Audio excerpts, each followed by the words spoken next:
जय जयाजी सद्गुरु राजा विश्वंभरा विश्वबीजा परमपुरुषा मोक्षध्वजा दीनबंधू.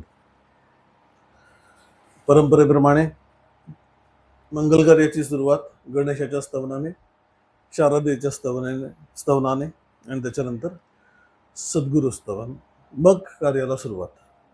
अशा प्रकारे जी रीत आहे त्याच्यामधलं गणेशस्तवन आणि शारदास्तवन ह्याच्या या पुस्तिकेमध्ये आलेल्या ओव्या आणि त्याच्या अनुषंगाने मूळ ग्रंथात असलेले समास हे आपण मागे बघितलेले आहेत. जय जयाजी सद्गुरु राजा, सद्गुरूंना वंदन केलंय, जय जयकार केलाय. विश्वंभरा म्हणजे सगळीकडे व्यापून असलेलं ईश्वर तत्व तेच सद्गुरु तत्व आहे. देव कोणीतरी वेगळा आहे आणि गुरु कोणीतरी वेगळे आहेत असं नाही, एकच आहे. त्याला आमच्या समजुतीनुसार आम्ही काही वेळेला गुरु म्हणतो, काही वेळेला देव म्हणतो. विश्वबीजा म्हणजे बीज याचा अर्थ त्याचं मूळ कारण, ज्याच्यापासून विश्व निर्माण झालं असं ईश्वर तत्व तेच सद्गुरू आहेत. परमपुरुषा श्रेष्ठ पुरुष. मोक्षध्वजा, मोक्षध्वजा याचा अर्थ मोक्ष ची जणू काही मूर्तिमंत स्वरूप आहेत. ध्वजा म्हणजे निशाण लावलेलं आहे, त्याप्रमाणे ते मोक्षाचं मूळ स्वरूप आहेत. दीनबंधू म्हणजे सर्व साधकांना जे बंधुवत सहाय्य करतात, आपलंसं म्हणतात. जे का रंजले गांजले ते असे म्हणे जो आपुले, तोची साधू ओळखावा देव तेथेची जाणं. ते स्वामी त्याला कित्येक वेळेला कोट करत, याच्यावर खूप गमती करत असत की पुलंनी ते म्हटलं होतं. शाळेमध्ये इन्स्पेक्टर जातात म्हणजे एज्युकेशनवाले, आणि हा भंग हमखास मुलांना शाळेमध्ये जे जुन्या मराठीतल्या काही काही गोष्टी असतात त्याचा हा अभंग असतो. सोशलिस्ट आहे ना तसा तो अभंगाचा टोन सोशलिस्ट आहे बराचसा. त्यामुळे जे काय रंजले गांजले ते असे म्हणायचो आपण. तर तो विचारतो रंजले म्हणजे काय, तर गांजले. रंजले म्हणजे गांजले, गांजले म्हणजे रंजले म्हणजे डोक्याला कटकट नाही. त्याला पुढे स्वामींनी असं म्हटलं होतं ऍक्च्युली की रंजलेचा अर्थ रंजन ज्यांचं झालेलं आहे, मन ज्यांचं मनोरंजनात जे गुंतलेले आहेत. गांजलेले म्हणजे परिस्थितीने गांजलेले, मिठाकुटीला आलेले ते गांजलेले.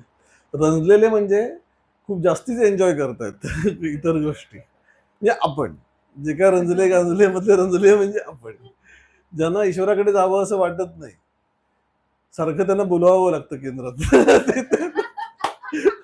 रंजलेले.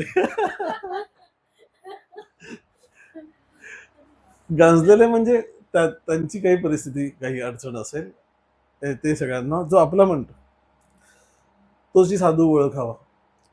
मी त्याची खूण, बाह्य खूण काय आहे, तर अशा प्रकारे तो रंजलेल्या लोकांना जवळ करणं ही तितकी सोपी गोष्ट नाहीये. संत जे करत असतात, ज्याला कसं आहे की ज्याला ईश्वरच हवा आहे म्हणून जो शिष्य गुरूंकडे गेलेला आहे, तिथे गुरुचाही भाग सोपा आहे की त्याला तेच हवं आहे जे गुरूंना सांगायचंय. आता त्यांनी समर्थांनी पुढे शिष्य लक्षणांमध्ये हे सगळं मांडलेलं आहे ऍक्च्युली, की सद्गुरू आणि जिथे सद्गुरू आणि सत्शिष्य तेथे न लगती सायास, तिथे काही प्रॉब्लेम नाहीयेत. तिथे उभयतांचा हव्यास पुरे एकसरा, एकाच वेळी दोघांचाही हव्यास पूर्ण होतो. कारण शिष्याला पण ईश्वर प्राप्तीच हवी आहे म्हणून तो डायरेक्ट आलेला आहे, गुरूंना पण तेच द्यायचं होतंच, त्यामुळे काही प्रॉब्लेम नाही. पण जिथे शिष्य कन्सर्न नाहीये ईश्वर प्राप्तीबद्दल आणि तो गुरूंकडे येतोय, तिथे त्याचं सगळं ते सांभाळत बसावे आणि मग त्याच्यानंतर त्याला गुंजारा अधूनमधून कधी कधी वडणी असं, म्हणजे गुरांना जसं एका लाईनला लावायला लागतं, तसं त्याला त्या हळूहळू शिष्याच्या कलाकलाने आणायला लागतं. हे स्वामींनी आयुष्यभर केलं, या संतांनी जे केलेलं, म्हणजे कष्ट बघितलं या लोकांचे. का बरं यांना एवढे मोठे मोठे आजार होऊन गेले, आपल्या म्हणजे आपण स्वतःला गिल्ट मानण्याची गरज नाही, पण ते एफर्ट्स ते घेतात, स्वखुशीने घेतात आणि ईश्वराचं कार्य म्हणून करतात, गुरूंचं कार्य म्हणून करतात. स्वतःचा महिमा वाढावा म्हणून संत समाजाभिमुख नसतात. समाजाला ईश्वर प्राप्तीचा मार्ग समजून यावा, समाजाची इच्छा नसली तरी पण त्यांना तो हळूहळू ते सज्जनगडला गेलो होतो ना, तिथे योगेश बुवा रामदासी म्हणून होते, तर त्यांनी पुढे बोलताना असं म्हटलं होतं की कायम असं म्हटलं जातं की सत्य हे कटू असतं. तर सत्य का बरं कटू असतं म्हटलंय? सत्य कायम कटूच का असावं? गोड सत्य का नसतं? पण ते गमतीने असं म्हणाले की कारण त्यांनी बरंच त्याच्यावर एक्सप्लेनेशन दिलं. पण मला ऐकता ऐकता असं वाटलं की सत्य कडू बिडू नसतं. देणारा एकतर तो कडू चेहऱ्याने देत असतो. नाहीतर घेणारा तरी त्याला ते स्वीकारायचं नसतं म्हणून त्याला ते कडू लागत असतं. पण देणाराचा चेहरा जर का गोड असेल तर ते सत्य पण गोड स्वरूपात जाता येतं. हे कोणाकडे बघून कळतं? संतांकडे बघून. सत्यच सांगत असतात ते, पण ते इतकं गोड करून सांगतात की आम्हाला कधी गोळी लागली कळत नाही आणि हळूहळू आमच्यामध्ये बदल करत नेणं हा संतांचा सर्वात मोठा उपकार आहे. त्याला महाराजांचं, गोंंदवलेकर महाराजांचं जे वचन आहे की एखादा कोणीतरी हिताचं सांगत असेल तर हिताचं न ऐकणं हा दोष आहे. आणि कोणीतरी म्हणजे चांगलं सांगतोय आणि मी ऐकत नाहीये माझं, हा दोष आहे माझ्या बाजूने. पण समोरचा ऐकत नाहीये हे कळत असताना परत परत सांगणं हा सांगणाऱ्याच्या बाजूने आणखीन मोठा दोष आहे. आणि तो दोष पत्करून संत आपल्याला सांगतायत, त्याचा आपण उपयोग करून घ्यावा असं त्यांनी म्हटलं. की हळूहळू हळू वळवत आहेत. त्यांना माहिती आहे एकदम याच्यावर भार टाकलं तर काहीच करणार नाही हा, खरं सांगितलं तर. म्हणून ते त्याच्या कलाकलाने त्याची जी आवड असेल त्याप्रमाणे वळवून वळवून मुख्य मार्गाकडे त्याला आणतात. आणि त्यांना स्वामी असं कित्येक वेळा म्हणत असतात की संत हे ऑप्टिमिस्टिक असतात. त्याला घाई नसते शिष्याला एकदम ईश्वर स्वरूप करून टाकायची. तो वेळ घे, काही प्रॉब्लेम नाही. पण हळूहळू शिक. करशील तेव्हा हेच करशील. असं म्हणून तोच मार्ग त्यांना पुन्हा, पुन्हा, पुन्हा, पुन्हा मांडणं हे जे संत करतात. याचं कारण काहीही कारण नसतं त्यांना. म्हणजे खरं सांगायला गेलं तर शिष्याच्या बाजूने हे सगळे भाव आहेत, की सद्गुरू किती उपकार करतात वगैरे. गुरु हे सहज अवस्थेत करत असतात. ते कोणावरही उपकार-बिपकार करत नसतात. ज्याला सगळं जगच आत्मौपम्येन सर्वत्र समं पश्यति यो अर्जुन. सगळं जग हे माझंच स्वरूप आहे असं त्याला वाटतं. तो कोणावर काय उपकार करेल? तो सहज आपली प्रकृती व्यक्त करत असतो. त्याच्यामधून ज्यांना होईल त्याला उपयोग होत जातो. त्याला ज्ञानेश्वर महाराजांनी अप्रतिम दृष्टांत दिलाय, की संतांचं बोलणं कसं असतं? त्यांनी असं म्हटलंय, पाणी मुद्दल झाडाचं आहे.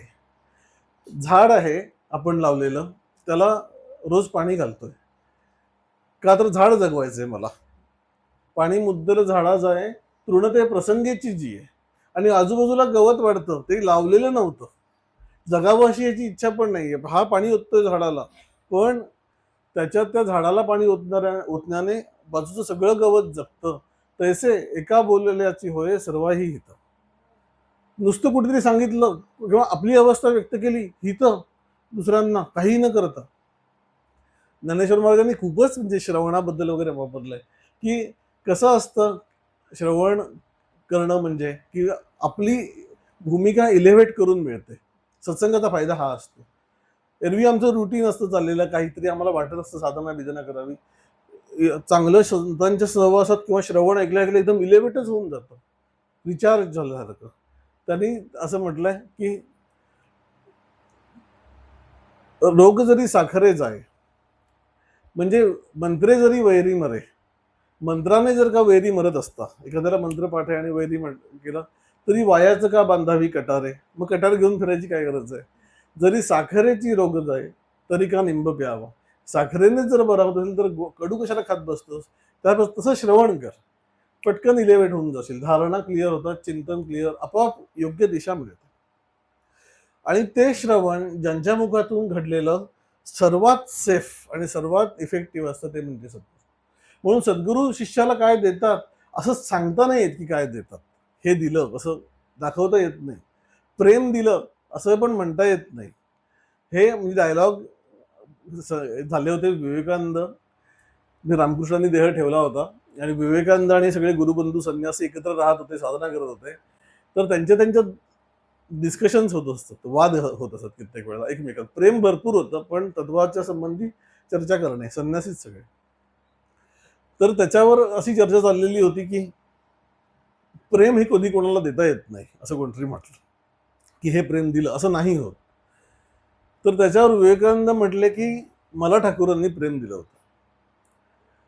तर दुसरा एक जण म्हणजे तरी आता आपण विवेकानंद म्हणून बघत असलो किंवा आपण त्यांना क्रॉस नाही करणार, पण ती मुलं होती एकाच एजची, त्यामुळे ते काय असं मजेत बोलत असत एकमेकांची. तर ते म्हटले, ठाकूरांनी तुला प्रेम दिलं होतं हे खरं, पण तुला ते मिळालं होतं का? म्हणजे तुझी तेवढी कॅपॅसिटी होती का? तर त्याच्यावर नरेंद्रनाथ गमतीने त्याला थोडं उपहासाने असं म्हणाले, की कसं आहे तुला ते कळणार नाही. कारण तू ठाकूरांच्या सर्व्हंट क्लासमधला आहेस. पण हे त्यानेही लाईटली घेतलं. म्हणजे असं नाही की त्याच्यातून पुढे कॉन्फ्लिक्ट झाले काय. पण काय दिलं सद्गुरूंनी सांगता नाही काय दिलं. आणि ते पुलंनी म्हटले ना, हरितात्या त्यांनी ऐकलंय पुलंचं, की हरितात्यांनी आम्हाला काय दिलं हे नक्की सांगता येत नाही.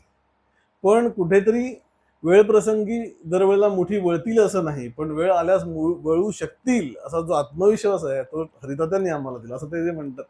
तसं आम्ही साधना करू की नाही सांगता येणार नाही, पण वेळ प्रसंगी करू शकू असं जे आत्मविश्वास वाटतो तो गुरुंनी आम्हाला, की हे जमेल तुला, कठीण नाहीये.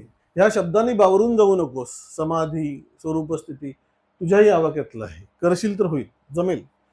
सगळे संत कधी काळी हे आपल्या आपल्याच अवस्थेसारखेच गुरूंसमोर बसलेले होते. विवेकानंदांनी आयुष्याच्या शेवटी हा भाव मांडलेला आहे, की एका पत्रात लिहिलंय त्यांनी. एवढे विश्वगुरू झालेले होते, त्याच्यावर त्यांनी असं म्हटलंय, खरा मी कसा आहे माहितीये का? दक्षिणेश्वरला ठाकूरांच्या पायाशी अचंबित होऊन, आश्चर्यचकित होऊन त्यांचे अद्भुत बोल श्रवण करत राहणं, भारावून जाऊन, हा माझा मूळ स्वभाव आहे. मी अजूनही तसाच आहे, तोच खरा आहे. हे इतकं खरं आहे हे वाक्य. या समासाने मला आज असं फील आलं, ऑलरेडी पाऊस बिऊस सुरू झाला, तर गुरुपौर्णिमेचा, स्वामींच्या शब्दात गुरुपौर्णिमेचा सीझन यायला लागलेला आहे. त्यामुळे हे सद्गुरूंबद्दल बोलणं हे आता पुढे 4 महिने चालू राहणार आहे. त्याची सुरुवात आज झाली आहे. तसं नक्की काय दिलं गुरूंबद्दल कित्येक वेळेला खूप भाविकपणे बोललं जातं. त्या टाईपचा हा समास नाहीये. याचं कारण हे समजून घ्यायला पाहिजे, की संतत्वाला गेलेली व्यक्ती गुरूंबद्दल बोलते. आपण जे बोलतो आहोत ते खूप एका किरकोळ गोष्टींवरून संतांबद्दल कृतज्ञता व्यक्त करतो. पण ज्याने त्यांनी जे सांगतायत ते पूर्णत्व अनुभवलं, स्वतः समर्थ पदवीला आले, ते आता गुरूंबद्दल बोलतायत आणि त्यावेळेला त्याला वेटेज वाढतं. जसं नाम घ्या असं आपण सांगणं लोकांना आणि गोंदवलेकर महाराजांनी सांगणं यात जो फरक आहे, त्यांचं अख्खं आयुष्य मागे उभं आहे. म्हणून सद्गुरु स्तवन हे करणं हे शिष्याची आवडीची गोष्ट असते. शिष्य गुरूंना ते खरं तर फारसं आवडत नसतं. स्तवन बिवन करत नाही. म्हणजे कारण काय आहे, त्यांना त्या व्यक्तिमत्वावर येणं आणि स्वतःची कौतुक करत घेणं याची त्यांना आवड नसते. कारण त्याने शिष्याला एखाद्या वेळेला त्याची भावना व्यक्त करायला मिळणं हा जरी अव्हेन्यू लागत असला, तरी अशा प्रकारचे कौतुक सोहळे करून घेणं हे संतांच्या दैवी प्रकृतीला मानवत नसतं. त्यामुळे त्यांना असं अपेक्षित असतं की साधनेत राहावं. शिष्यांनी पण स्वतःही ते साधनारत राहत असतात. संत पदवीला गेल्यावर पण साधनेचा जो आग्रह असतो तो तसाच्या तसा असतो, किंबहुना थोडा जास्तच असतो. म्हणून समर्थांनी ह्या समासाची सुरुवात करताना आता सद्गुरू वर्णवेना, आधी मायेचं एवढं समासभर वर्णन करून झालं. सगळ्या गोष्टी जे सर्व नाटकं, अंतरकळा, जाणीव, स्फूर्ती, निर्मळा, जे स्वानंद सोहळा, ज्ञानशक्ती, जे दृष्टीने देखिले, जे शब्दे ओळखिले, जितुके मनास बासले तितुके रूप तेच. श्रवण भजन भक्तिभाव माये वाचुनी नाही ठाव, या वचनाचा अभिप्राव अनुभवी जाणते. असं म्हणजे सगळं काही मायेनेच आहे. म्हणून थोराहुनी थोर ज ईश्वराचा ईश्वर, तयेसी माझा नमस्कार तदांशेची आता. मी तुझंच रूप आहे, तुझंच मूल आहे, तुझ्याच रूपाने मी तुला नमस्कार करतो. असं ते त्यांची प्रतिभा अशी एकदम फुलून आली आणि एकदम भान आलं सद्गुरूंचं वर्णन करायचं, ते एकदम खालीच आले. आता सद्गुरू वर्णवेना. म्हणजे समर्थांसारखी अशी कणखर व्यक्ती पण आतमध्ये किती कोमळ असू शकते. प्रकृती आतली त्यांची भाव प्रकृती ते फारसे मांडत नाही. पण ज्यावेळेला सद्गुरूंच्या वर्णनावर येतात डायरेक्ट सुरुवातच होते, आता सद्गुरू वर्णवेना. नाही बोलू शकत. जेथे माया स्पर्शू शकेना ते स्वरूप मज अज्ञान काय कळे. तत्वरूपाने म्हटलंय की सद्गुरू हे ईश्वर स्वरूपच आहेत. तत्वस्वरूपाला ज्याप्रमाणे ब्रह्माला माया स्पर्श करू शकत नाही, त्यामुळे त्याप्रमाणे सद्गुरूंनाही माया स्पर्श करू शकत नाहीत. व्यक्तिमत्वाचं वर्णन नाही चाललंय, तत्वाचं वर्णन चाललंय. म्हणून म्हणतात की माया स्पर्शू शकेना. पण दुसऱ्या अंगाने त्यांचा दिवसभरचा व्यवहार बघितला तर तत्वस्वरूपच व्यक्त होत आहे. मायेचा कुठेही आविर्भावच नाही, स्पर्शच नाही झालेला. इतकं कंपोज्ड व्यक्तिमत्व. म्हणून संतांकडे बघितल्यानंतर ते अवाक होणं, म्हणतात ना, तसं होणं. कशा साधेच असतात ते, पण त्यांच्या साध्या साध्या कृतीमधून पण तत्वच व्यक्त होत असतं. कुठेही लवलेश कशाचाही नाही, स्पर्श नाही, कशालाही चिकटलेली नाही व्यक्ती ती. असं बघितल्यानंतर मज न कळे हा विचारू, दुरुनी माझा नमस्कारो, गुरुदेवा पहिलं पारू पाववी मज. होती स्तवनाची दुराशा, तुटला मायेचा भरवसा, आता असाल तैसे असा सद्गुरु स्वामी. इतकं परफेक्टला वर्णन आहे की मला खरं तर खूप इच्छा होती तुमचं वर्णन करावं, पण ती कोणाच्या भरवशावर होती? तर माझ्याकडे जी शब्दसंपत्ती आहे, अक्वायर्ड इन्फॉर्मेशन आहे, त्याच्यावरून मी असं ठरवलं होतं की तुमचं आता वर्णन करेन. पण ते सगळं वर्णन हे मायेच्या राज्यातलं आहे. तुम्हीच तत्वस्वरूप आहात, माया स्पर्श करू शकत नाही, म्हणून माझा भरवसा जो मायेवर होता तो सुटला. आता मग तुम्हाला वर्णन कसं करणार? तर असाल तसे असा, तुम्ही जसे असाल तसे असा, माझा लांबून नमस्कार घ्या. असं विनय आहे हा सगळा. पण त्यांना बोलवल्याशिवाय राहवत पण नाही. सद्गुरूंबद्दल हाच भाग आहे की बोलवल्याशिवाय राहवत नाही आणि बोललं तरी पूर्ण होत नाही. म्हणून कशा प्रकारे संत सद्गुरूंबद्दल व्यक्त होतात?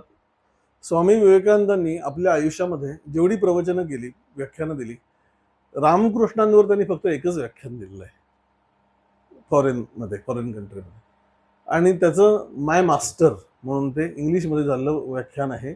आणि एक जी श्रोतृवर्गात त्यावेळेला उपस्थित असलेली व्यक्ती होती, म्हणजे सुरुवातीला दिलेलं नाहीये त्यांनी, हे दुसऱ्या अमेरिकन दौऱ्यात दिलेलं आहे, पुन्हा ज्या वेळेला ते अमेरिकेला गेलो.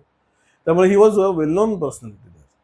आणि त्यावेळेला तिथे उपस्थित असलेल्या एका स्त्रीने आम्ही पाहिलेलं विवेकानंद नावाचं पुस्तक आहे, त्याच्यामध्ये सगळं त्यांचं भाष्य, म्हणजे काय काय अनुभव दिलेले आहेत लोकांनी, म्हणजे प्रसंग दिलेले आहेत. त्यात ती एक व्यक्ती बाई म्हणते की मी तिथे होते उपस्थित, आणि विवेकानंद ज्या पद्धतीने स्टेजवर आले व्याख्यानाच्या आधी, तर ते अजिबात कम्फर्टेबल नव्हते, आणि असं त्यांचं रूप मी कधीच बघितलेलं नव्हतं.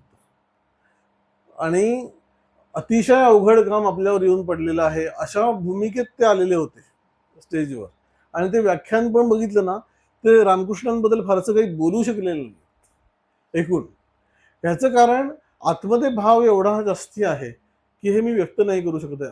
ते अनुभवलेलं आहे रामकृष्णांना. त्याच्यामुळे त्यांनी पुढेही त्यांना कित्येक लोकांनी आग्रह केला होता की रामकृष्णांचं चरित्र तुम्ही लिहा. ते नाही लिहू शकले. खरं अग्रगण्य शिष्य होता, लिहू शकला असते, नाही लिहिलं, कारण त्यांना माहिती होतं ही आपली कपॅसिटी नाही. म्हणून रामकृष्ण वचनामृत ज्या वेळेला म्हणजे मास्तर महाशयांनी लिहिलं, ते ज्या वेळेला विवेकानंदांच्या हातात पडलं, त्याही वेळेला ते परदेशामध्येच होते, त्यावेळेला त्यांनी जो अभिप्राय दिलाय मास्तर महाशयांना की तुम्ही हे जे काम केलेलं आहे ते बघून मी आनंदाने वेडा का नाही होते असं मला वाटत की ते सगळं तुम्ही रामकृष्णांबद्दल लिहिलं. कारण मला असा प्रश्न पडत होता की रामकृष्णांसारख्या एवढ्या मोठ्या व्यक्तीचं चरित्र त्यांच्या शिष्यांकडून लिहिलं जावं, कोणाकडून, माझ्याकडून तर नव्हतंच होणार, पण कुणीतरी लिहावं, पण ते होताना दिसत नव्हतं. आणि आज हा ग्रंथ बघितल्यानंतर असं वाटलं की जगन्मातेने हे कार्य तुमच्यावरच सोपवून दिलेलं होतं. इतका जो लीन आहे संत, म्हणजे आपल्या गुरूंच्या. म्हणून क्लॅरिटी देणं हा गुरूंचा एक भाग आहे, की मार्गाची क्लॅरिटी देणं, कन्सेप्टची क्लॅरिटी देणं, साधनेची क्लॅरिटी देणं. नाहीतर सद्गुरूंपाशी जाऊन पण घोटाळणारे लोक काही कमी नाही. म्हणून डायरेक्ट मार्ग सांगतात जसा सद्गुरू, तसाच्या तसा फॉलो करणं, मार्गाच्या बाबतीत उद्योग न करणं. त्यात जर का घोळ घातले तर काही नाही, जर्नी आपला वाढत जाईल, काहीचे काही होऊ शकेल. म्हणजे ती व्यक्ती पोटेन्शियल असताना पण ते पोटेन्शियल वेस्ट होऊ नये, हा सद्गुरूंची सगळ्यात मोठी कळकळ असते, की टाइम एनर्जी वाया जाऊ नये, पटकन कर आणि एवढंच कर, असं ते कन्साईज सांगत असतात सद्गुरू कित्येक वेळा. ते पुढे त्यांनी म्हटलंय समर्थानीच की जे वेदांचे अभ्यंतरी ते काढूनी अपत्यापरी, शिष्यवचनी कवळ भरी उद्गार वचने, असं त्यांनी म्हटलं. की वेदांच्या अभ्यंतरी काय आहे, कोणाला वाचायला वेळ आहे? 4 वेद, त्याच्यानंतर त्याचे वेदांत उपनिषद, 10 उपनिषद प्रसिद्ध आहेत, ती वाचणे, त्याच्यानंतर त्याची भाष्य वाचणे, अजून काय काय अनेक गोष्टी तत्वज्ञानपर आहेत ते वाचणं, मग भगवद्गीता, त्याच्यावर तर भाष्य ज्ञानेश्वरी, झालंच. म्हणजे आताच ह्या कोर्सला ऍडमिशनच घ्यायची नाही असं होऊ शकतं. ते सगळं त्याच्यातलं सार काढून स्वतः अनुभवून त्यातला साधनेतला पण मुख्य भाग अनुभवून ते वेदांचे अभ्यंतरी काढून अपत्यापरी मुलाला जसं आई त्याला माहिती असतं तिला की सगळ्या एकदम भाज्या बिज्या खायला घातल्या तर हे काही खाणार नाही, म्हणून ती मिक्सरला फिरवून त्याचा सार भाग अगदी एवढंच करते आणि ते त्याने पोट भरेल आणि त्याला पुरेसं न्यूट्रिएंट्स मिळेल असं बघते. त्याप्रमाणे वेदांच्या आतमध्ये जे सार आहे म्हणजे काय तर अनुभवाचं शास्त्र, हेही समजून गेलं पाहिजे की वेदांच्या आत आणखी कुठलं सार आहे. अनुभवाचं शास्त्र हे सार आहे. ते सोडून वेदांमध्ये इतर भरपूर गोष्टी आहेत की ज्याचा आणि आमचा काहीही संबंध नाही आजच्या आयुष्यात. म्हणून वेदाचं अभिमानी असावं जरूर असावं, पण एकदा वाचावे काय आहे ते बघावं वेळ असला तर. मग कळेल की अनेकच गोष्टी आहेत. मग त्यातल्या अनेक गोष्टींपैकी नक्की काय करायचं हे अनुभवाचं शास्त्र ते प्रॅक्टिकल करून दाखवतात, करून घेतात आणि त्यात काय काय चुकतंय ह्या गोष्टी पर्सनली लेवलला येऊन सांगतात. हे सद्गुरूंचं सगळ्यात मोठे उपकार. आणि स्वतःवर ते शिष्याला अवलंबून ठेवत नाहीत, हा सगळ्यात मोठा उपकार आहे. आता माझे फोटो लाव, संध्याकाळी उदबत्ती लाव आणि मग एवढं मंत्र म्हण असं सद्गुरू सांगत नाही. लावायला तर कोणी नाही म्हणत नाही, पण त्याला मुख्य उपासना करत नाहीत ते, कारण त्यांना माहिती असतं की या सगळ्यात भानगडी होऊ शकतात. स्वामीजी रत्नागिरीला ज्यावेळेला येत असत त्यावेळेला गीता काकूंकडे उतरत असत, गीताताई वैद्य. तर त्यांचा बंगला आहे 2 मजली. तर खाली गेस्टसाठी वगैरे जागा असते आणि वर त्या राहतात स्वतः. आणि त्यांची जी 2 बेडरूम्स आहेत त्यातली एक बेडरूम स्वामींना कायम ते रिकामी करून देतात आणि ती पूर्ण आवरून स्वामींना कसं लागतं त्याप्रमाणे गोष्टी ठेवत वगैरे. पण तिथे एक स्वामींचा फोटो त्यांच्या बेडरूम मध्ये जो कायम असे उशाशीच ठेवलेला पांढऱ्या कपड्यांमधला ज्ञानमुद्रेतलाच आहे, तो तिथे कायम असे. आणि त्याच्याबरोबर जो 16तला फोटो आहे इथे नाहीये ध्यान अवस्थेतला, तो एक फोटो पण तिथे असे. तर ज्यावेळेला सुरुवातीला स्वामी आले, मला हा इन्सिडेंट त्यांनी सांगितला होता की हाऊ पर्टिक्युलर ही वॉज, शिकायला कसं मिळतं. तर त्या खोलीत ते आले, उतरून बाहेर आले, दोन्ही एक दिवस राहिले वगैरे. आणि काही कारणाने गीता काकू त्या खोलीमध्ये काही सामान आणायला किंवा ठेवायला असं गेले. स्वामी त्यावेळेला बाहेर होते. तर त्याच्यावेळेला स्वामींनी आपला जो पांढऱ्या कपड्यातला नेहमीचा फोटो आहे बाहेर कुठेतरी काढलेला आहे, पोज बहुतेक तो पन्हाळा किल्ल्यावरचा आहे, पन्हाळा शिबिर झालं तिथला, तो फोटो त्यांनी उलटा करून ठेवला होता खाली. जो ध्यानावस्थेतला फोटो आहे सद्गुरु भूमिकेतला तो मात्र तसाच होता, त्याला हात नव्हता. आता हे काय आहे असं विचार केलं आणि हे सांगितलं नाही बरं मी असं केलंय बरं का, असं काही नाही, कुठे नाही, आपल्यापुरते करून ठेवलं होतं. स्वतःची पर्सनॅलिटी त्यांनी झाकून ठेवली होती. तत्वस्वरूपाने जो आहे तो फोटो त्यांनी तसा मांडून ठेवला होता. हे शिष्याला काहीही न बोलता शिकवणं हे संकेत आहेत. म्हणून सद्गुरूंपाशी ऍक्च्युअली सद्गुरूंचं काम हे खूप सटल लेवलला चालतं, त्यांचे भाव खूप सटल असतात. आणि ते जर तुम्ही घाई घाई घाई घाई केली त्यांच्यासमोर काही कळत नाही, असं युज्युअल चाललंय असंच वाटतं. पण ते एक एक गोष्ट पर्टिक्युलरली करत असतात. कुठलाही मोमेंट असा कॅज्युअल नसतो त्यांचा. देवेंद्र एकदा त्यांनीच सांगितलं होतं हा इन्सिडन्स. तेजोनिधीला स्वामी असेच टेकून उभे होते दरवाजाला, तर त्याला वाटलं हे रिकामेच आहेत आपले उभे म्हणून काही नव्हतं पण त्यांच्या हातात नुसतेच होतं. तर हा काहीतरी काम घेऊन गेला वेगळंच, विदाऊट परमिशन गेला डायरेक्ट. तर त्याच्यावर ते एवढंच म्हटलं की मी नुसता उभा आहे याचा अर्थ मी रिकाम काम नाहीये असं समजू नको. याचं कारण तो मोमेंट त्यांचा कम्प्लीट ऑक्युपाईड असतो आतमध्ये. लूज असे संत खूप क्वचित असतात की बाबा ते एकदम लूज, आणि हे स्वामींचाच शब्द आहे, त्यांना हे आवडत नसे. लूज बोललेलं, लूज वागलेलं, जिथे जिथे जिथे झालं तिथे ते त्यांनी फटकावल्याशिवाय राहिलेलं नाही. आणि फटकावून नाही समजलं ते पुन्हाही फटकावत बसत नसत. हाही भाग आहे, हाही भाग आहे. त्यामुळे पटकन कळलं तर कळलं, पुरीशी अक्कल असेल तर घ्या, नाहीतर ते पुढे सरकतात. त्यामुळे शिष्याची जबाबदारी जास्ती वाढते अशा वेळेला, की ते काय सांगू इच्छित आहेत हे समजून घ्या. म्हणून गुरूंपाशी कसं असावं याच्याबद्दल एक पुस्तक आहे ऍक्च्युली, ते स्वामींनी वाचलं होतं पूर्वी. आणि स्वामी माधवनाथांना विचारलं की काय काय असावं. तर गुरूंसमोर मोठ्याने बोलू नये, गुरु जर असतील तर त्यांना क्रॉस करून जाऊ नये, गुरूंसमोर कुठल्याही दुसऱ्या देवाला नमस्कार करू नये, कुठल्याही संताला नमस्कार करू नये, अशा याच्यामध्ये. आणि पुढे असं दिलंय की आपण आहोत हे गुरूंना कळेल असं वाटता कामा नये, असं वागता कामा नये. गुरूंना तुमचं स्वतंत्र भान नसलं पाहिजे. इतकं तुम्ही गपचूप राहिलं पाहिजे तिथे, की तुम्ही आहात की नाही गुरूंना कळलं नाही पाहिजे. तर हे वाचल्यावर स्वामींनी माधवनाथांना विचारलं होतं, की तुमच्यापुढे मी कसं वागावं? हे असं वाचल्यानंतर ही लिस्ट म्हणजे नेक्स्ट टू इम्पॉसिबल आहे. तर त्याच्यावर स्वामी माधवनाथ असं म्हटलं, की पोरं जशी बापाच्या अंगावर खेळतात तसं राहा. एकदम कम्फर्टेबल करून टाकलं. म्हणजे हे संतांचं मोठेपण आहे माधवनाथ स्वामींचं पण, की नाही नाही ही सगळी चेकलिस्ट बरोबर आहे, असं यातलं काय जमतंय तेवढं बघ, असं नाही म्हणाल. सहज करून टाकलं. शिष्य आणि गुरुचं नातं हे धाकाचं असून उपयोग नाही, तो धाक सहजी असतो. मोठ्याने बोलण्याची प्राज्ञाच नसते गुरूंसमोर शिष्याची, जर शिष्य भावना असेल तर. पण गुरूंकडून कम्फर्ट असतो, की ठीक आहे चालतंय. पण त्या कम्फर्टची मर्यादा पण त्यांची आखलेली असते. एक साधक पूर्वीचा शिवशंकर सभागृहामध्ये पुरुष आणि स्त्रियांची बसण्याची सोय वेगळी असायची. तर प्रवचन झाल्यानंतर त्या मुलाचं नवीन लग्न झालं होतं आणि त्याची मी स्वामींच्याच ओळखीत आणि सगळं होतं आणि काही गैरप्रकार नव्हतं, सगळं चांगलंच होतं. आणि प्रवचन झाल्यानंतर लोक सगळे उठतात, नमस्काराला लाईनीत उभे राहायचे. पुरुषांची इकडे रांग, स्त्रियांची इकडे रांग. स्वामी प्रत्येकाला नमस्कार घ्यायचे प्रसाद.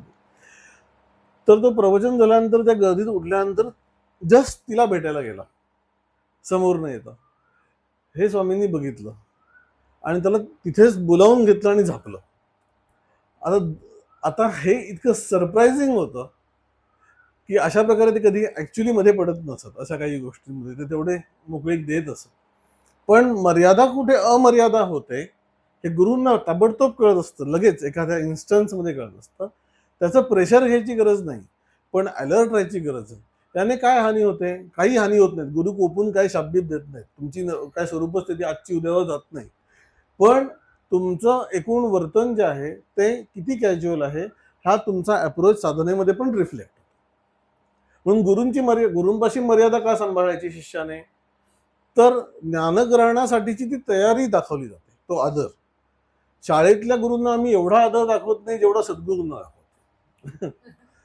त्याचं कारण काय आहे? तो दाखवला पाहिजेच अप टू सम एक्सटेंट. पण इथे जे आहे ते चरित्रच घडवलेलं आहे स्वतःचं, आणि ती व्यक्ती ईश्वर स्वरूप आहे आतमध्ये. ती कितीही तुमच्या लेवलला वागत असली येऊन, तरी तिचं अंतस्थिती प्रचंड सूक्ष्म आहे आणि तिला हे सगळं झेपत नसताना इन द सेन्स गरज नसताना ती तुमच्यामध्ये आहे, तुमच्यासाठी आहे. आणि त्याच्यासाठी म्हणून तो भाव समजून घेऊन आपल्यासाठी आपण यांच्या इथे आहोत हा भाग समजून घ्या. आणि त्याच्यासाठी म्हणून ज्ञानाची तयारी नाही, पण किमान नम्रतेने तरी तयारी राहशील. शिकायला मिळतं या भूमिकेत तर राहता येईल. म्हणून स्वामींच्या इथे किंवा कुठल्याही संतांच्या इथे शिष्य हा कशा प्रकारे वागतो याला बरीच किंमत दिली जाते. याचा अर्थ खूप मान करणारे शिष्य, लगेच उदो करणारे शिष्य असे पाहिजे त्याच्यातला भाग नाही. त्याची उत्सुकता ज्ञानग्रहणासाठी किती आहे, संतांच्या वागणुकीतले सूक्ष्म पदर जे आहेत त्याच्यामागची त्यांची भूमिका समजून घेणं. पूर्वी एकदा स्वामीने आम्हाला ओरेटरी पण शिकवली होती, कसं बोलायचं कसं नाही बोलायचं. तर अगदी सुरुवातीला ज्यावेळेला त्यांची नवीन ओळख होती माझी, तर त्यावेळेला कंडक्ट करायचं होतं मला एक कार्यक्रम, रत्नागिरी मधलाच जाहीर कार्यक्रम, आणि मला काही जाहीर बोलायची सवय नव्हती. तर त्यांनी नोट्स सांगायला सुरुवात केली. तर आम्ही आपले कॅज्युअल असेच बसून आपले हा ऐकतोय वही घे म्हटले, मी सांगतोय ते लिहून घे. आणि मग त्यांच्या समोर बसल्यानंतर ते सांगतात ते लिहून घेणं हा परिपाठ त्या एकाने पडून गेला, पुन्हा सांगायची वेळ नाही. आणि त्याच्यानंतर ते एकदा असंच नोट्स सांगत असताना माझ्या आधी एक मुलगी होती आणि तिलाही ते नोट्स सांगत होते आणि एका सेशनच्या, आणि पुढचं सेशन मला करायचं होतं कंडक्ट, ते मला सांगणार होतं. तर तिला सांगताना कागदाच्या वर म्हणजे सुरुवातीला लिहायला सुरुवात करायच्या आधी हरिओम लिह असं त्यांनी सांगितलं. त्याप्रमाणे तिने लिहिलं रिच्युअल त्यांनी म्हणाले म्हणून. मग ते सगळं झालं बिलं. तिचं ते लिखाण झाल्यानंतर आशाताईंना तपासायला पाठवायचं होतं. तर आशाताई ह्या रसवदीर्घबद्दल अतिशय स्ट्रिक्ट. तर स्वामींना ते अंदाज आल्यामुळे स्वामींनी आधी ते लिखाण स्वतःकडे घेतलं. असं तिला काही नाही सांगितलं, हा रसवा पाहिजे काही नाही सांगितलं. आपल्या हाताने ते रसवाचे दीर्घ सगळे केले अख्ख्या लेखामध्ये, मग आशाताईंकडे पाठवलं. तिलाच सांगितलं घेऊन जा. पण कुठेही मी आता करेक्ट करतोय बघा, पुढच्या वेळेस सांभाळ बिंबाळ, मी असलो नसलो काही करून देणं. आणि त्याच्यानंतर ना थोडा आगाऊपणा माझ्यामध्ये पण होता. तर मी तिथे बसलेलो होतो आणि मला ऍक्च्युली काही कारणामुळे स्वामींकडे जायच्या आधी पण थोडा काळ असं आधी श्री वगैरे लिहायची सवय होती, ऍक्सिडेंटली होती. त्यामुळे ते त्यांनी सांगायला नको होतं वर लिह हरिओम, मी लिहू शकलो असं, कारण माझी ती सवय होती. पण मला एकदम आतमध्ये किडा चावला आणि म्हटलं आता हे आपल्याला सांगतात का बघू, असं म्हणून ना मी गप्प बसूनच राहिलो. तर त्यांनी ना त्यांना हे सगळं माहित नव्हतं की हा असं लिहितो बितो. आणि त्यांनी ज्या नजरेने माझ्याकडे बघितलं रागावून, श्रीराम लिही असं म्हणून ते शब्द इतक्या स्ट्रिक्टली आले की त्याच्यानंतर मी लिहूनच टाकलं, म्हणजे भानगड नव्हे. त्यामुळे ते मग आपलं ओळखतात की नाही हा भाग सगळा सेकंडरी आहे. पण अपेक्षा अशी आहे की शिस्तीत राहा. ह्याने तुझा ऍटिट्यूड, हा जो उर्मटपणा आहे अंतःकरणाचा, तो त्यांना लगेच जाणवतो तुमच्या ऍटिट्यूड मधून, आणि ते तिथे करेक्ट करायचं त्यावेळेला बरोबर करेक्ट करतो. आता हा मोठा इन्सिडन्स आहे का, इतरांच्या दृष्टीने नाहीये, पण जो त्यातून गेलेला आहे त्याला बरोबर कळतं हा कुठे हिट बसलाय, फटका कुठे बसलाय. तो तुमच्या अहंकाराला बसत असतो. त्यामुळे शिष्याला ज्यावेळेला गुरु खूप झापतात ना, त्यावेळेला समजून चालावं की ही आपली शिकवणी चांगली चालली. लोकांना गोंजारणारा गुरु पाहिजे असतो. तुमचं चांगलं चाललंय, बरं चाललंय, होईलच रे. जो हिट होतो त्यावेळेला लक्षात येतं की तुमचा अहंकार तोडून टाकला जातो, आणि तो रुथलेसली तोडतात गुरु कुठल्याही प्रकारे. कारण त्यांना हे माहिती असतं की आता नाही केलं तर हा सुधारायचा नाही. म्हणून सर्व प्रकार त्यांनी, समर्थांनी पुढे म्हटलंय की गुरूंपाशी नाना युक्त्या असतात शिष्यांना सरळ करायच्या. नाना समर्थ सद्गुरूपाशी, असं त्यांनी म्हटलं की समर्थ सद्गुरू त्याला समर्थांनी अनेक उदाहरणं दिली. रामकृष्ण हा उदाहरण देत असत की कच्च्या गुरुच्या तावडीत जर का तुम्ही सापडलात, हे म्हणजे कसं आहे तर बेडूक आहे मोठ्या आकाराचा, आणि एका छोट्याशा सापाने त्याला पकडलं. आता तो बेडूक धड गिळलाही जात नाही, त्यामुळे तो मरत पण नाही, त्याच्या वेदनांना अंत नाही. आणि हा सापाचं पण तोंड एवढंच असल्यामुळे ह्याचाही श्वास कोंडलाय पण हाही सोडत नाही. त्यामुळे तो गुरु पण प्रॉब्लेम मध्ये, शिष्य पण प्रॉब्लेम मध्ये. पण पक्क्या गुरुकडे गेलात तर अजगराने गिळणार काय, असं त्यांनी म्हटलं होतं. म्हणजे आपण ते आपल्याला कोण गिळणारे बिळणारे समज काढणार, पण फटक्यात काम तमाम होतं. म्हणजे दुसरा काही शोधावं लागत नाही. परमात्मा प्राप्ती नावाचा एक जो कन्सेप्ट आम्ही अंतःकरणात बाळगतो, तो इतक्या इझिली ते लोक ते समोर मांडतात, आणि तो मार्ग इतका स्वच्छ करून सांगतात, आणि त्याच्यावर क्वेश्चन केलेलं त्यांना आवडतं. स्वतःची स्थिती क्वेश्चन केलेली पण त्यांना आवडते. त्यांना त्याच्यामध्ये प्रॉब्लेम नसतो की मला कसं विचारतो. विचारायलाच पाहिजे. कसं विचारतो म्हणजे की तुम्हाला ते कळलंय की नाही हे तुम्हाला नाही विचारलं तर कोण दुसरं सर्टिफाय करणार. त्यामुळे ते विचारलं गेलं पाहिजे. पण प्रकृतीमधले भेद जरी का असले तरी शिष्याला प्रबोधन नीट करता येणं, म्हणून 3 क्वालिटीज सांगितल्यात गुरूंच्या. एक म्हणजे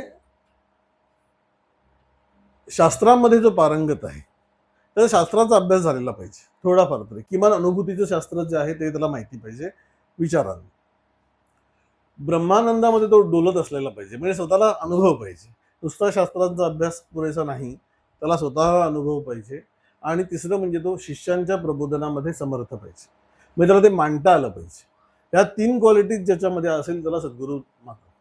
त्यातला शास्त्रांचा अभ्यास थोडासा कमी असून चालेल, पण स्वतःला अनुभव पाहिजे आणि सांगता आलं पाहिजे, या 2 क्वालिटीज मस्ट आहेत, असं स्वामींनी म्हटलं. हे करेक्ट आहे. कारण शास्त्रांचा अभ्यास काही संतांचा दिसत नाही, ते डायरेक्टलीच त्या तत्वाला जाऊन पोहोचले. तर रामकृष्ण कुठे काय वाचत बसले होते, काही नव्हतं, तत्वस्वरूप. रमण महर्षी कुठे काय वाचत बसले, तत्वस्वरूप. पण त्याच्या अनुभवाने ते सांगता येणं.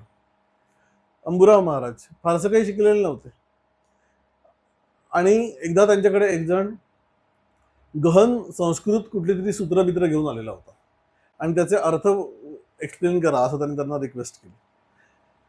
तर ते म्हटले की आत्ता मला थोडासा वेळ नाहीये, नंतर ये, असं म्हणून ते त्याला एका बाजूला घेऊन गेले. आणि त्याच्यानंतर एक पावणे तास त्यांची एकांतात चर्चा झाली, आणि तो माणूस ज्यावेळेला परत आला तो आनंदाने नाचत होता. की जे एवढा दिवस विचार करून मला कळलं नाही ते ह्यांच्याशी बोलताना आज मला यांनी एक्सप्लेन करून दिलं. महाराजांना नंतर विचारलं की काय झालं, ते म्हणले मला काय संस्कृत कळत नाही, त्याने काहीतरी विचारलं, मी काहीतरी सांगितलं, त्याला आनंद झाला. हा जो ईज आहे हा अनुभवातून येतो. कारण ह्या एकेका ओवीचा आणि श्लोकाचा जर का फोड करत बसली, त्याची स्क्रुटिनी करत बसलं, तर एवढा शब्दांचा जंजाळ तयार होतो की त्याच्यात काय अर्थच नाही. ते पूर्वी एम ए केलं होतं त्यावेळेला ब्रह्मसत्यम जगन मिथ्या हा जो अद्वैत वेदांत नावाचा एक पेपर असतो आणि त्याच्यात 100 मार्काचा पेपर, 25 मार्काचे 4 प्रश्न मोठे सोडवायचे, 5-5 पानाचा प्रश्न लिहायचा, उत्तर लिहायचं 25 मार्काला. तर ना पहिलाच प्रश्न आला ब्रह्मसत्यम जगन मिथ्या, लिहा. आता मला कळेना की 5 पानं जे मिथ्या आहे त्याच्यावर काय लिहायचं. मी जेमतेम 1.25 पान लिहू शकलो. म्हटलं फेल झालं तर याच विषयात, दुसऱ्या कुठल्या विषयात आपण फेल नाही येऊ शकत. अद्वैत वेदांत अशा प्रकारे शब्दांचे घोळ घालून आणि लोक लिहितात, लोकांना पुरवण्या पुरत नाहीत ब्रह्मसत्यम जगन मिथ्या याच्यावर. याचा अर्थ त्यांना कळलेलं नाही असं मला म्हणायचं नाही, किंवा ज्याला नाही भरपूर लिहितात त्यांना ते येत नाही ह्यातला भाग नाही, पण जेवढं एक्सप्लेन करायला लावं तेवढा घोळ आहे असं वाटतं. हे एक्सप्लेन करणार या गोष्टीच नाही आहेत, ह्या अनुभवाच्या गोष्टी आहेत. त्यामुळे जितका शब्दांचा फुलोरा वाढेल तितकं त्याला समजलं आत काही नसण्याची शक्यता जास्त आहे. नुसतंच फुलोरा आहे, आतमध्ये काहीच नाही असं नाही होता कामा. फुलोरा नाही झाला तरी चालेल, आतमध्ये तो मोहर असला पाहिजे. त्याला स्वतःला माहिती असलं पाहिजे काय आहे तत्व. ते मांडता आलं नाही तरीही चालेल, आम्हाला काय मोठं फार प्रबोधन नाही करायचं, पण काय आहे ते आम्हाला जेव्हा कळतं त्यावेळेला ते आम्ही अनुभवाच्या दृष्टीने क्लॅरिटी घेतो. मग ज्यावेळेला कोणी आम्हाला विचारतो त्यावेळेला आमच्या पातळीवरून आम्ही त्याला सांगू शकतो, किमान जे ऐकलंय तेवढं तरी सांगू शकतो. म्हणून शिष्याने कसं असायला पाहिजे, तर जे टिश्यू पेपर असतो तसा असला पाहिजे. तो पुठ्ठा असून उपयोग नाही, पाण्यात पडलाय भिजतोय 4 दिवस असा नाही उपयोग. तो टिश्यू पेपर असला पाहिजे, डायरेक्ट ग्रास झालं पाहिजे, जसं आहे त्या कलरचा टिश्यू पेपर होतो. दुसरा कुठला तरी कलर तो घेत नाही, स्वतःचा कलर करत नाही. त्याप्रमाणे एकदम ग्रास्पिंग पॉवर ज्याची चांगली आहे, अर्थात हे पण संतांकडे बघून कळतं की त्यांनी कसं ग्रहण केलं या प्रकारे. म्हणून सद्गुरू वर्णवेना हे तत्वाच्या दृष्टीने पण आहे, व्यक्तिमत्वाच्या दृष्टीने पण त्या वर्णनाच्या पलीकडे आहेत असं लक्षात येतं. त्याला मग समर्थाने या समासामध्ये एवढी उदाहरणं दिली आहेत की पहिलं उदाहरण द्यायचं तर त्यांनी असं म्हटलं की सूर्याचं, सूर्य ज्याप्रमाणे जग प्रकाशमान करतो त्याप्रमाणे तू पण ज्ञानाचा प्रकाश शिष्य अंतःकरणात आणतो. पण प्रॉब्लेम असा आहे की सूर्य मावळल्यानंतर परत अंधार येतोच की मागून, सूर्य कायमस्वरूपी प्रकाश येत नाही. तसंच तुमच्या बाबतीत होत नाही, गुरूंच्या बाबतीत. एकदा का तुम्ही ज्ञानाचा प्रकाश आणला की तो शिष्य पुन्हा अज्ञानाच्या अंधारात पडत नाही. त्यामुळे सूर्याची उपमा तुम्हाला देता येत नाही. त्याच्यानंतर जर का परिसाची उपमा द्यायला जावी तर परिसाने लोखंडाला स्पर्श केला की लोखंडाचं सोनं होतं, पण परिसाने लोखंडाला स्पर्श केल्यानंतर लोखंडाचा परीस नाही होत, ते सोनंच होतं. ते सोनं दुसऱ्या लोखंडाला लावून त्या लोखंडाचं सोनं होत नाही. पण गुरु ज्यावेळेला शिष्याला स्पर्श करतात त्यावेळेला त्या शिष्याचा पण परीस होतो, म्हणजे तो पण ते ज्ञान अनुभवल्यानंतर देण्याच्या कपॅसिटीमध्ये येतो. नंतर अनेक गंगेची उपमा द्यावी, पण गंगेला अनेक ओघ येऊन मिळाले, त्याच्यानंतर ते गंगा स्वरूप होऊन जातात. पण त्याच्या आधीचा जो प्रवाह येतच राहतो तो ओहाळातच राहतो, तो काही गंगा स्वरूप होत नाही. त्यामुळे गंगेची उपमा देता येत नाही. पृथ्वीची उपमा देता येत नाही, कारण पृथ्वीला पण अंत आहे. देवांची उपमा देता येत नाही, कारण कल्पांताच्या वेळेला देव पण सगळे नष्ट होतात. असं त्यांनी अनेक उपमा सगळ्या देऊन झाल्या आणि आता म्हटलं हे काही खरं नाही. म्हणजे या सगळ्या उपमा तोकड्या आहेत, मी द्यायला नाही पाहिजे अशातला भाग नाही, पण त्याच्या पलीकडे तत्वस्वरूप आहे.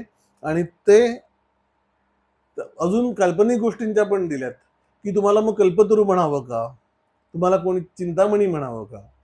तर त्यांनी असं म्हटलं की चिंता मात्र नाही म्हणी तर कोण पुसे चिंतामणी. तुमच्या जवळ आल्यानंतर चिंताच वाटत नाही, मग चिंतामणीचं काय करायचं. खूप काव्य हे आहे. आणि कामधेनू म्हणावं का गुरुला, तर त्यांनी असं म्हटलं की कामधेनूची दुभणी निष्कामासी न लगती. तुमच्याकडे आल्यावर मी निष्काम होऊन जातो, मग त्या कामधेनूचं काय करायचं. अशा प्रकारे सर्व प्रकारचं वर्णन देऊन झाल्यानंतर म्हणून सद्गुरू वर्णवेना पुन्हा त्याच कन्क्लुजनला येतात. म्हणजे जिथून सुरू झालं आता सद्गुरू वर्णवेना शेवट तोच आहे, म्हणून सद्गुरू वर्णवेना. हे घे हेची माझी वर्णना, हीच माझं वर्णन आहे अंतरस्थितीची या खुणा अंतर्निष्ठ जाणती. तुमची अंतरस्थिती काय आहे हे कळायचं असेल, तुम्ही अंतर्निष्ठ व्हा, मग कळेल त्यांची स्थिती काय. कारण त्याशिवाय दुसरा मार्गच नाहीये की त्यांना अनुभवायचं. गोंदवलेकर महाराजांचा तो फेमस प्रसंग आहे की सूर्यास्ताकडे बघत ते उभे होते एकटेच, आणि त्यांचा एक शिष्य बाजूला उभे होते, आणि सूर्यास्ताकडे बघणाऱ्या महाराजांना बघून त्यांच्या मनात असं आलं की आम्ही यांना महाराज म्हणतो, पण खरे हे कोण आहेत कोणाला माहिती, असं त्यांना वाटलं. तर त्या वाक्यासरशी म्हणजे मनात आलं यांच्या, त्या वाक्यासरशी महाराजांनी वळून बघितलं आणि म्हटले, मी कोण आहे तुला माहितीये का, ज्याला ओंकार म्हणतात तुम्ही आहे. असं स्वतःचं मूळ स्वरूप संत खूप कमी वेळा उघड करून सांगतात. ते खुणेने समजून घ्यायचं असतं, आणि त्याच्यासाठीचा सगळा प्रवास हा अंतःकरणाच्या पातळीवर आहे. म्हणून महाराजांनी असंच म्हटलंय की संतांचा जो चरित्रकार असतो तो संतच असायला पाहिजे, किंवा तो चांगला साधक तरी असला पाहिजे. नाहीतर संतांची कृती काय आहे ती कळत नाही. संतांच्या चरित्रामध्ये त्यांनी असं म्हटलंय, बाह्य कृतीला अजिबात महत्व नाही, सगळं आंतरिक चरित्र असतं संतांचं. त्यामुळे ते ओळखू येणारा तो शिष्य असेल किंवा साधक असेल तर तो त्यातलं मर्म ग्राह्य करू शकतो. म्हणून गोंदवलेकर महाराजांचं चरित्र अप्रतिम का झालंय, बेलसरे महाराजांनी लिहिलंय म्हणून ते तसं झालंय. जोग महाराजांचं मामा दांडेकरांनी लिहिलेलं आहे. स्वामी स्वरूपानंदांचं डॉक्टर राय परांजपेंनी लिहिलं, ते पण सद्गुरू पदस्थ होते. त्यामुळे अशी व्यक्ती ज्यावेळेला चरित्र लिहिते त्यावेळेस त्यातलं त्या चरित्रातून नेमकं घ्यायचं काय हे ती मांडू शकते. म्हणून सर्व प्रकारे सद्गुरूंना जाणतेनं गुरु भजीचे असं ज्ञानेश्वर महाराजांनी म्हटलंय. जाणतेपणाने गुरूंचं भजन करा असा जो उपदेश आहे. म्हणजे काय तर त्यांनी मागे सांगितलेला मार्ग चाला, आणि तो चालता चालता कळेल की त्यांची स्थिती किती सूक्ष्म आहे, आणि ती प्राप्त झाल्यानंतर सुद्धा कृतज्ञता राहते. कारण की एवढं सरळ सरळ एका आयुष्यामध्ये स्वामी माधवनाथांनी हे पुढे म्हटलंय. स्वामी माधवनाथांना स्वामी स्वरूपानंदांची भेट होण्यापूर्वीच समाधी अवस्था अनुभवलेली होती. म्हणजे गुरु भेटलेले नव्हते, पण स्वतःच्या प्रेरणेने भगवद्गीतेचा अभ्यास केला, स्वतःच्या प्रेरणेने दासबोध अभ्यासला, स्वतःच्या प्रेरणेने ज्ञानेश्वरीची प्रवचनं चालू होती, ध्यान चालू होतं श्वासावर. हे कुणीही सांगितलेलं नाही, अंतःस्फूर्त सगळं. का आताच आहेत गुरु, पण तरी सुद्धा ते सगळं झाल्यानंतर ध्यानाची उत्तम पातळी गाठल्यानंतर स्वामी स्वरूपानंदांची भेट झाली, आणि त्याच्यानंतर त्यांनी पुढे असं मांडलंय की मी जो समजत होतो निर्विकल्प समाधीचा टप्पा मला प्राप्त आहे, तो प्राप्त नाहीये हे स्वामींकडे बघून मला कळलं. लोक ऑलरेडी मानत होते त्यावेळेला त्यांनी हे संतांचाच मोठेपण आहे माधवनाथ स्वामींचा, की त्यांनी मान्य केलंय पुढे की काय नक्की फरक पडला. आणि त्याच्यानंतर जो शेवटचा टप्पा त्यांच्या सानिध्यामुळे किंवा त्यांच्या उपदेशामुळे मला प्राप्त झाला पुढच्या 5-10 वर्षात, तो माझा मी केला असता तर कदाचित अजून 25-30 वर्ष लागली असते. म्हणजे नाहीच होणार असातला भाग नाही, पण कालापव्यय खूप होऊ शकतो गायडन्स नसल्याने. म्हणून शिष्य असं काही गुरु काही डोक्यावर हात ठेवून कल्याणाप्रत नेत नाही, त्या शुभेच्छा असतात गुरूंच्या. त्याच्यामागे त्यांची शक्ती असते, जरूर असते, पण त्या शक्तीचा उपयोग आपण करण्यावर आहे, उपयोग साधना वाढवण्यावर आहे. नाहीतर आम्हाला त्यांनी डोक्यावर हात ठेवला, पाठीवर हात फिरवला, या सगळ्या गोष्टी घोळवत राहून काही होणार नाही. म्हणून सद्गुरू ह्याही बाबतीत सांभाळतात. स्वामी खूपच सांभाळत असतात. शिष्यांचं कौतुक करण्यामध्ये स्वामी खूपच आखडता हात होता, खूपच. म्हणजे एखाद्या वेळी ते प्रेमाने बघणं बिघडण्यासाठी असं लोक हे होतं की आज तरी प्रेमाने बघतील, मुळीच नाही. म्हणजे बोलता बोलता हसायचे बिसायचे, पण समोर कधीही फार प्रेमाने नाही. याचं कारण त्यांना माहिती होतं की हे कधीही शेफारून जाऊ शकतं. अर्धवट अवस्थेला पूर्णावस्था समजू शकते. हा भाग त्यांनी कायम सजगपणे मांडला. मोठ्या परंपरेचे, म्हणजे आता हे गुरुपौर्णिमेचं प्रवचन आहे असं वाटू शकेल, पण मोठ्या परंपरेचे ज्या वेळेला तुम्ही वारस असता, स्वामींचे जे शब्द आहेत, त्यावेळेला तो वारसा तुम्हाला सिद्ध करायला लागतो तुमच्या वर्तनाने. तसं हा भाग आहे की इतका स्पष्ट मार्ग आहे. आणि बेलसरे महाराजांनीच ते म्हटलंय की सोहम हा शॉर्टकट आहे देवाकडे अनुभव घेण्याचा, खरंच त्याच्यासारखा दुसरा मार्गच नाही. म्हणजे आपण त्या संप्रदायात आहोत म्हणून त्याची भलामण करणं असं नाही चाललंय. अनेक गोष्टी करून बघा, नाहीच इतक्या लवकर होणार, इतक्या लवकर सोहम होईल. थोडंसं ते कठीण आहे समजून घेऊन धारण करायला. कठीण काय आहे, आपण थोडेसे लूज असतो म्हणून कठीण आहे, एवढंही कठीण नाही. पण जर का ते निष्ठेने झालं तर इतक्या लवकर तत्वस्वरूपाचा अनुभव येईल की दुसरं काहीही करायला लागत नाही, पण ते करायला पाहिजे. म्हणून ते सद्गुरूंचं वर्णन हे साधकाने करून शकतो. कधीतरीच नुसतं दर्शनाला येऊन त्यांचं वर्णन करत बसणं किरकोळ भाग आहे, फारच किरकोळ भाग. पण त्यातला सारभूत भाग सद्गुरूंचा वर्णनाचा मधलाही आम्ही त्यातलं काय शिकतो, आम्ही काय इम्प्लिमेंट करायचा प्रयत्न करतो ह्याच्यावर अवलंबून आहे. आणि ह्या सद्गुरूंच्या स्तवनानंतर मुख्य ग्रंथानामत असं बोध याचं प्रबोधन पुढच्या वेळेला सुरू होईल, ते आपण पुढच्या वेळेला बघू. हरिओम तत्सत.